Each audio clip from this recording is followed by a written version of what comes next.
تونسہ شریف تھانہ ریتڑہ میں 5 سالہ بچی سے زیادتی کے ملزم سکے چاچا کو 12 گھنٹے کے اندر تھانہ ریتڑہ پولیس نے گرفتار کر لیا۔ تفصیلات کے مطابق تھانہ ریتڑہ میں 5 سالہ بچی میم کے والد نے اطلاع دی کہ اس کے اپنے ہی سگے بھائی محمد عرفان نے میری بچی سے زیادتی کی ہے، جس کی اطلاع پر ڈی پی او اختر فاروق نے نوٹس لیتے ہوئے فرار ہونے والے ملزم کی گرفتاری کے فی الفور احکامات دے دیے۔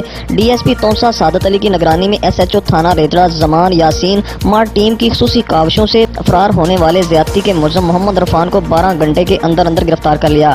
ڈی ایس پی تونسہ سعادت علی نے کہا کہ ہماری ہر کاوش عوام الناس کا تحفظ ہے، مجرم کبھی بھی قانون کی گرفت سے بچ نہیں سکتا۔ انہوں نے کہا کہ ڈی پی او اختر فاروق کے احکامات کی روشنی میں ہم نے فرار ہونے والے اس درندہ کو 12 گھنٹے کے اندر گرفتار کر لیا ہے۔